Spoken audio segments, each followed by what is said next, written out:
Hi everyone. Well, it's Sunday and I've been to a farmer's market. It was good. There wasn't many stalls there, but I think that's to do with the pandemic. Some people couldn't make it, and some people, non-essential stores, couldn't open, so it wasn't food, they couldn't really open. So briefly, this is what I've got.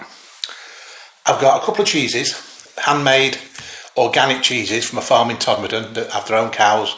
It's an organic dairy, they make their own cheeses.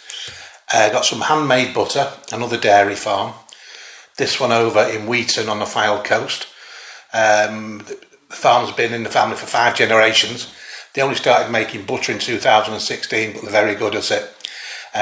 So it's handmade, patted into shape and wrapped all by hand. Reedy's over in Blackburn. I think they were in Oswald Twistle originally, and they moved over when they needed a bit of a bigger space.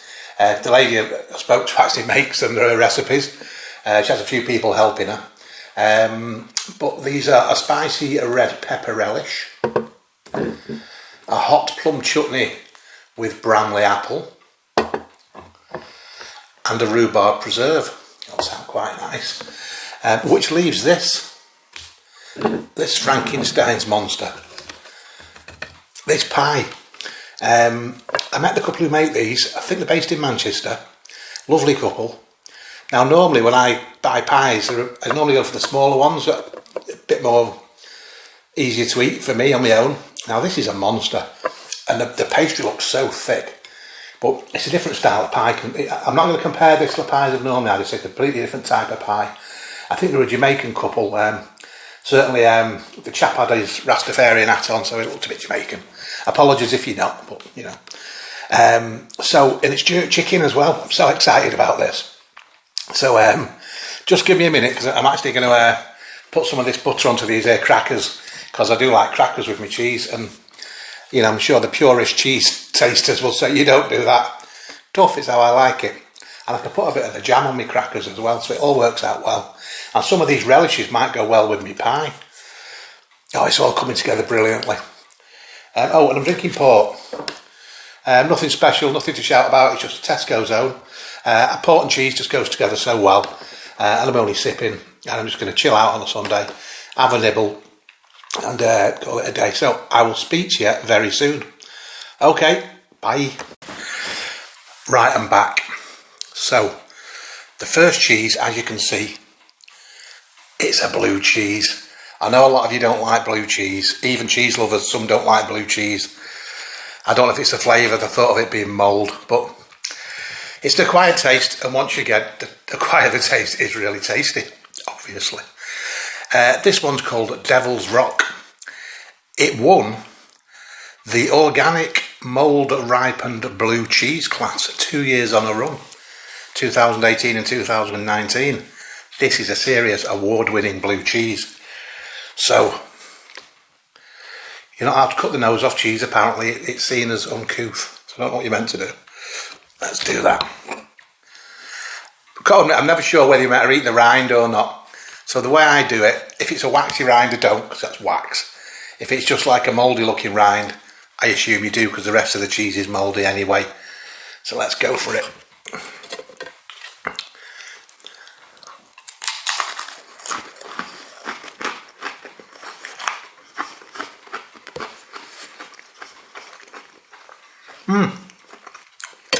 That's nice.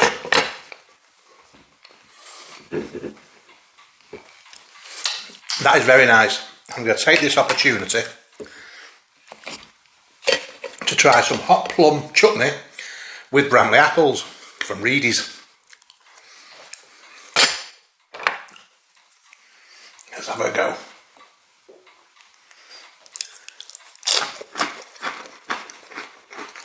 Oh.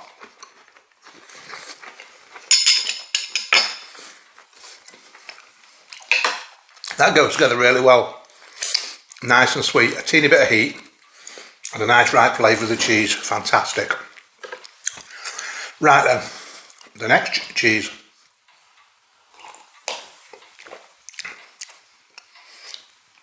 Now this one, I've cut the name in half off, so I'm going to have to place it back together. Eastleigh Organic. This is special because the farm where it's made, they found a recipe in the farmhouse from 1820. So that's 200 years old. This cheese is made to that exact recipe, using their own organic milk as it would have been 200 years ago. Nothing added apart from what the recipe said. So this is literally the cheese you'd have been eating 200 years ago. It's a soft cheese, but it's a bit like a Cheshire sort of Lancashire, but soft. So try some on its own first.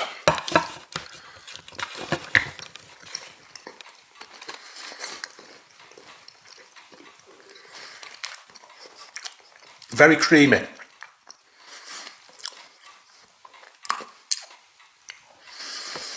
Very mild as well.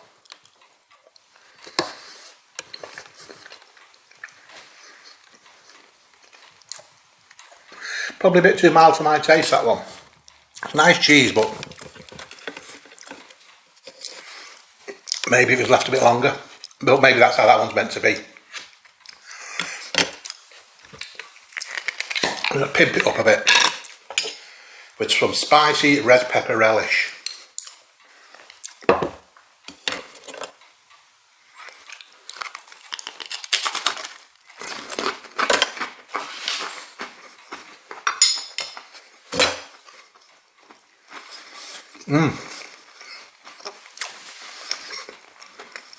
That's nice.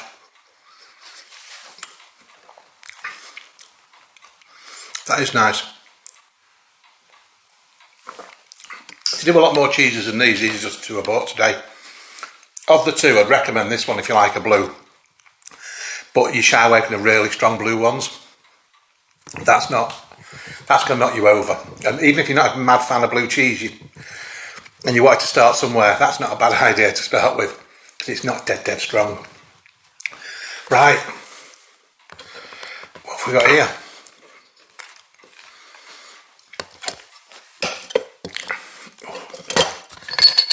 A chicken jerk pie. The size of this.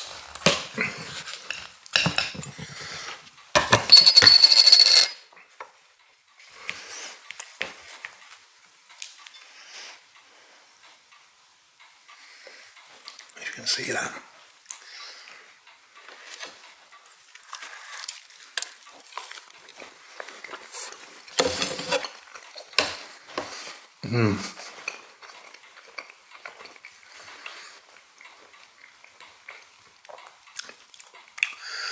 Oh, that's delicious. That really is delicious. Whew. I'll taste some spices in it as well. Now this pastry, it is a lot thicker than what I'm used to, but it's very light. It's I'm not quite sure what to compare it to really, but you know thick pastry, you don't want it, do you? Just close your mouth up. This doesn't.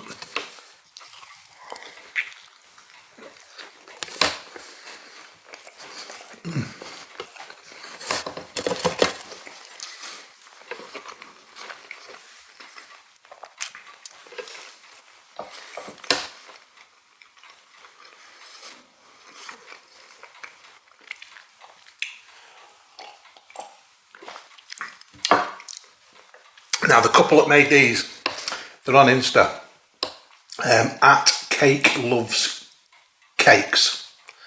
At Cake Loves Cakes. Most of us stuff's baking cakes, but they do pies as well. Now I'm not into cakes, love cakes, but I can't eat them because most of them have got egg in them. But yeah, they were just showcasing the pies there at the farmers market day, and I'm glad I went for that one. They only had one jerk chicken one there, so I bought it quick. And this chicken is, the flavour's fantastic. See the great chunks of chicken in it. There must be at least a full chicken breast in there cut up. I was going to use a relish with it, but it doesn't need any more flavour, it's perfect.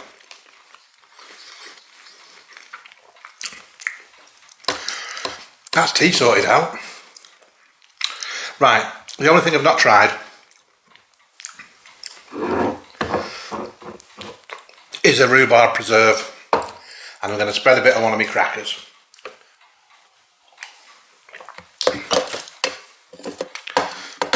Look at this filthy using the same knives and everything for everything.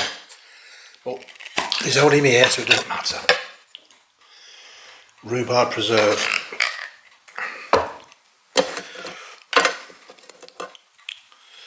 All natural ingredients, cooked in open pans. What's it say? I don't know, I've not got my glasses on. Ah, there. Made with love in open pans and cooked until bob on. Refrigerate once opened. Yeah, fair enough. Recipe ideas. Fantastic stir through Greek yogurt. Great on toast. Great with mature cheeses. Oh, fantastic. I'll tell you what, that butter. Lost my butter. I wish I'd got some crumpets for that. Because you could just, well, I will. That is fantastic, that butter.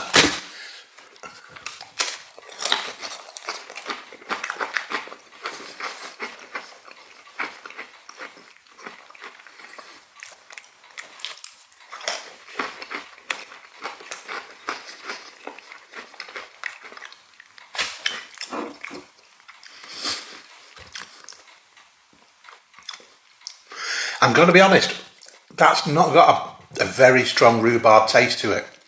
Normally if I'm rhubarb flavoured things, you can really taste the rhubarb. You can taste the rhubarb, but it's not got that kick you'd expect from a homemade rhubarb preserve. But it's very nice. I'm not knocking it at all. I would get this over a supermarket one. I would definitely recommend the relishes on the chutneys. But otherwise, there wasn't many stalls there, but I've really enjoyed what I did buy. So I'm going to switch the telly on now and chill out for the afternoon. Oh, I just need to mention, next weekend I'm going to see a cheesemonger. And you don't get many mongers. You get cheesemongers, fishmongers and ironmongers, and I can't think of any more. So I'm going to see a monger. And he's putting me together a selection of cheeses to taste. And I've got a feeling he's going to give me a mix from nice and mild to, oh my God, I can't really eat that without a reaction. So it should be interesting. That should be next week's project. Cheese. Okay. I'll speak to you all soon. Thanks for listening. Bye.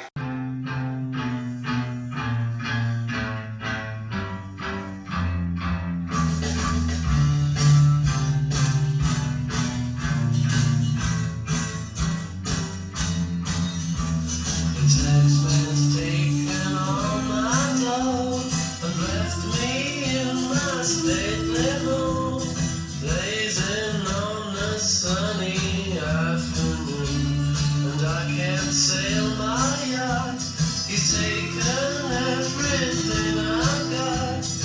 All I've got's this sunny afternoon.